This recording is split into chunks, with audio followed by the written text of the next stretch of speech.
Takk, president. En rapport som nylig utarbeidet for Bergensalliansen viser at innbyggere i Region Vest har klart høyere egenbetaling per innbygger i veiprosjekt enn resten av landet. Tar man utgangspunkt i etatsforslaget som nå lagt fram, forsterkes denne realiteten.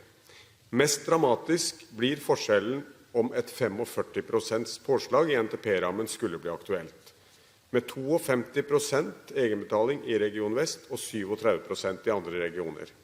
Vil statsråden foreta seg noe i sitt arbeid med NTP for å rette opp denne skjevfordelingen? Statsråd Magnhild Meltveit Kleppa. Jeg merker meg at representanten Halleraker er opptatt av den geografiske fordelingen i neste nasjonale transportplan. Det er jeg også. Denne regjeringen har et tydelig mål om at vi skal tilby et effektivt, tilgjengelig, sikkert og miljøvennlig transportsystem som dekker samfunnets behov for transport og fremmer regional utvikling. Jeg tror representanten Halleraker er enig med meg i at det er et godt mål. Det forslaget som representanten viser til, er jo nettopp et forslag fra etatene og Avinor til Samferdselsdepartementet og Fiskeri- og kystdepartementet. Det er således et grunnlag for det arbeidet som nå er i full gang i de to departementene. Jeg har sagt det før, og jeg kan gjenta det her. Den endelige planen som blir lagt fram for Stortinget, vil bli annerledes enn dette forslaget. Forslaget fra etatene og Avinor er jo heller ikke bare ett forslag. Forslaget inneholder tiltak og prioriteringer innenfor 4 ulike rammenivå.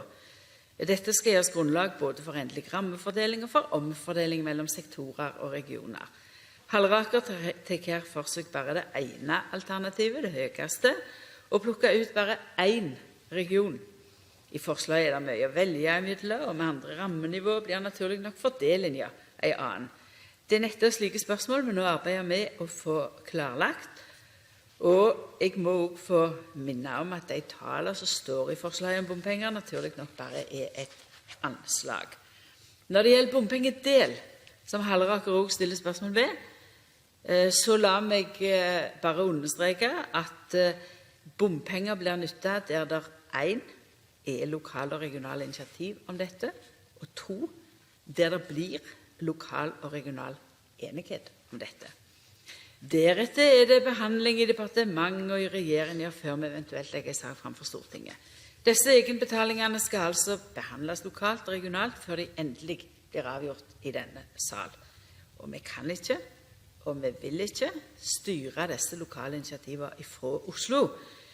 I neste nasjonale transportplan skal vi ha en god regional fordeling. Ja, jeg har til og med sagt at jeg har en ambisjon om at vi skal ha en enda bedre fordeling enn i inneværende nasjonal transportplan. Det håper jeg også blir resultatet når Halleraker og de andre i denne sal har ferdigbehandlet nasjonal transportplan til neste år. Øyvind Halleraker til tilleggsspørsmål. Ja, takk, president. Takker for svaret. Og har lyst til også å gå litt videre på resonnementet rundt dette når det gjelder lønnsomhetsstrategien, som også er lansert i NTP-forslaget, nemlig at man altså ønsker å oppnå høyest mulig samfunnsnytte for investerte kronene. Og en investeringsramme på 49 milliarder vil gi en netto nytte på 37 milliarder. Og det er faktisk slik at 47% av denne nettonytten totalt sett for landet kommer altså 37 millioner fra Hordfast og Rogfast, som er 2 svært viktige prosjekt på E39 på Vestlandet.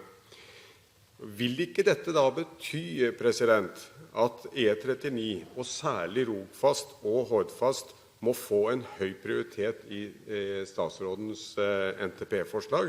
Og kan vi forvente at det skjer når hun legger fram sitt forslag, og være like tydelig som hun var på intercity-satsing tidligere i dag? Statsråd Kleppa.